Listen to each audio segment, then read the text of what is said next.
speak through Fox News and let the independents who are tuning into you, let them know what it is that she stands for, the principles behind her positions.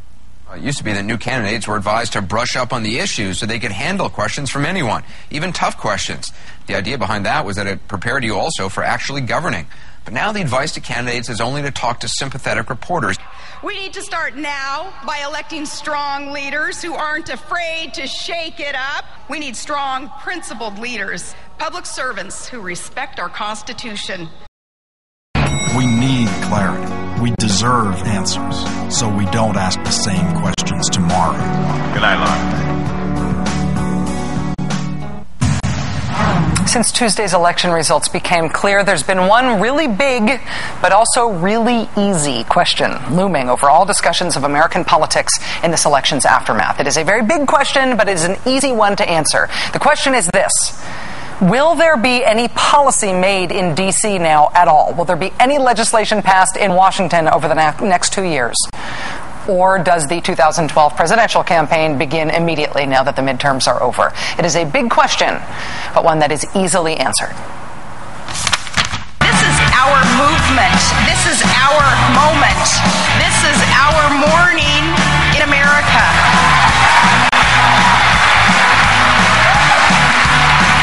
We're going to stand up and we're going to speak out. And it may take some renegades going rogue to get us there.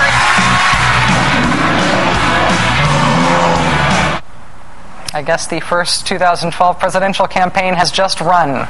It is by Sarah Palin's Political Action Committee, and obviously there's a lot of Sarah Palin in it. She narrates. You see her at the end there. There's also a lot of other familiar faces from this year's elections. Among them, there's a lot of Marco Rubio, the Tea Party poster boy who won the three-way race for Senate in Florida. Also our friend Rand Paul, who's now the senator-elect from Kentucky. Kelly Ayotte, who was the Republican establishment candidate for Senate in New Hampshire, but she won Governor Palin's endorsement nonetheless. Nikki Haley, who will be South Carolina's first female governor. Alan West, the man who says he has a higher security clearance than the president. Also Sean Duffy, just elected to the U.S. House in Wisconsin, better known for his stint as a reality show character person on MTV's Real World Boston. The ad is full of candidates who Sarah Palin endorsed who won their elections. Her record on endorsements was about 50-50 in this cycle. She did not, of course, tout any of the losing candidates she endorsed. But there were also some faces in the new ad that are familiar for other reasons. For example, this guy is known in stock photo circles as Control Room Engineer. This is Father Plays with Two Children in Autumn Park. The cowboy featured in Sarah Palin's ad is also featured in stock footage of Monument Valley that you can purchase online. And look, it is Circle of Hands Show Unity. I know this is going to be a disappointment, but it's even true of the yawning bear at the end of the ad. If you like Sarah Palin's yawning bear and you want to have the yawning bear for yourself, you can buy the yawning bear at naturefootage.com. It is called Silhouette of Grizzly Bear on Mountain Range. The question of whether or not Sarah Palin will run for president in 2012 is another one of those questions now that is both a big question and an easy one. Now that she's all but declared by running this first ad, in retrospect, it seems so clear that she was always going to run. The new CNN opinion research poll that came out this morning actually polled on Sarah Palin versus Barack Obama in 2012. Right now, essentially coinciding with the midterms, both Mitt Romney and Mike Huckabee poll in that CNN poll ahead of President Obama in a theoretical 2012 matchup. But Sarah Palin, not so much. Hey, good morning, guys. Mike, this is our moment. This is our moment. And I want to show you what I mean by that. Sarah Palin coming out with a new video on her Facebook page thanking voters for the midterm election results. Let's check it out. I'm confident and I am hopeful because this is our movement. This is our moment. This is our morning in America. We're going to stand up and we're going to speak out. And it may take some renegades going rogue to get us there. It may take folks shaking it up to get there. We've got to do this together.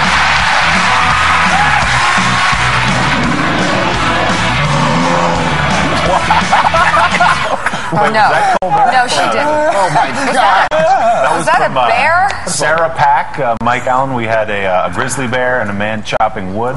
What's your take on Palin's message there? Yeah, well, that growling grizzly is the new young gun for the coming years. Maybe it was a Clearly joke. Clearly that grizzly in silhouette is going to be her signature. And this was sort of Sarah Palin's victory lap.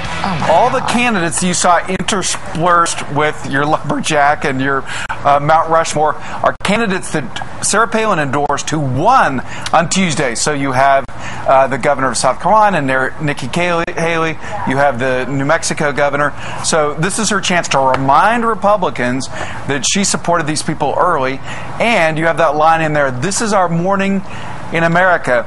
It's yet another in a mounting list of signs that she's thinking seriously about 2012. All right, she raised money. Mike, here's the only problem with that. Yeah. The only problem with it is that there were some candidates that she endorsed that won. Yeah. But that grizzly bear that she showed would have drawn more votes than Joe Miller in Alaska. The grizzly probably would have done much better than Christine O'Donnell in Delaware. Her endorsement of Christine O'Donnell at the end cost the Republicans a seat in the United States Senate. That is not an opinion. That is an objective fact. And you can say the same thing about Nevada. Sharon Engel in Nevada cost Republicans a seat there. So this talk about morning, you could do another video talking about the reckless endorsements she made that cost Republicans seats in the Senate. No, that's absolutely true, and there's a lot of talk among Republicans about the fact that they easily could have a tie. They were very, very close to having a 50-50 Senate, and it's because of the Tea Party, it's because of Sarah Palin, and who's really being fingered in this in Washington is Senator Jim DeMint of South Carolina.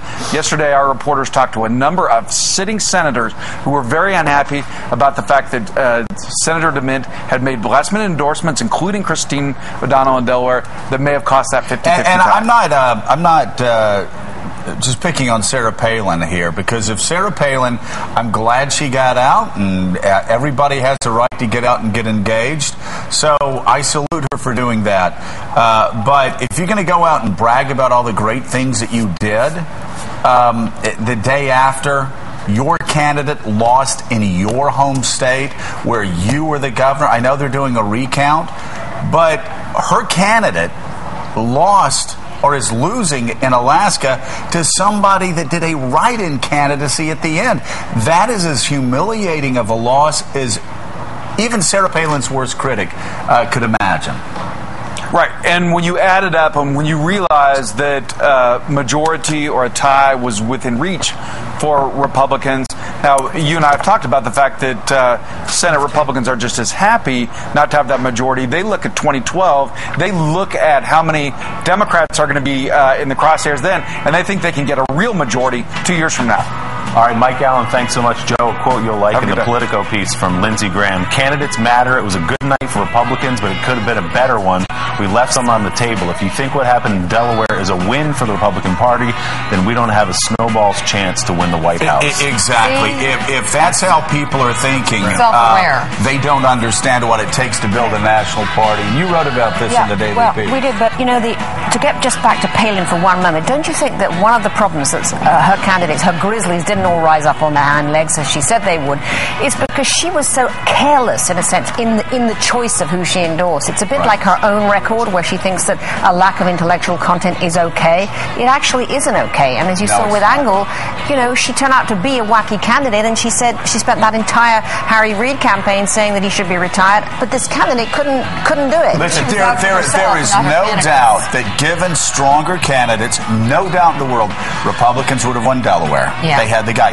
Republicans would have won Colorado. Nevada. Republicans would have won Nevada. Republicans would have won outright Alaska.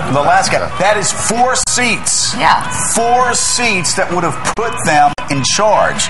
So while people are patting themselves on the back, understand you just made Pat Leahy chairman of the Judiciary Committee for another 2 years. And if that's something you want to make a commercial about, And a big old you know bear what? growling. You don't think like most political strategists and actually conservatives that want Republicans to be the national party again. But go ahead, celebrate. Celebrate screwing us on 4 different races.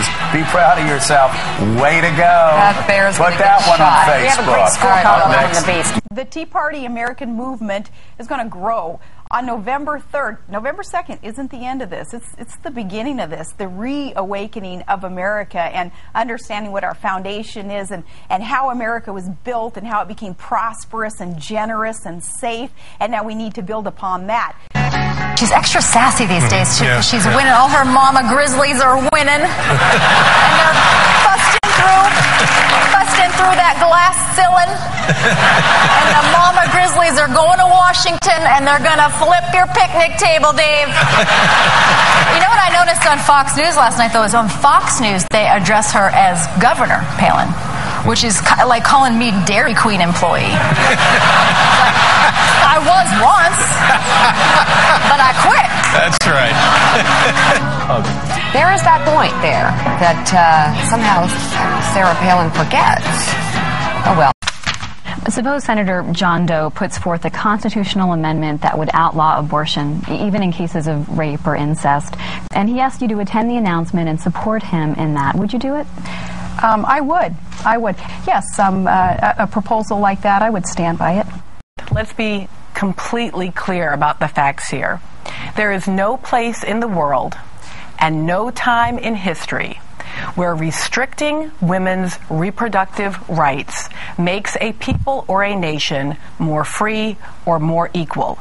These extreme positions on abortion are, without any question, a war on American girls and women, and the fact that there are women who are both complicit and participatory in it is really neither surprising nor unprecedented. It has always been true, and it is incredibly important that we recognize that despite the fact that we can be very proud of these women and as politicians, that the question is, how do women as citizens fare on the other side of them either being elected or not elected?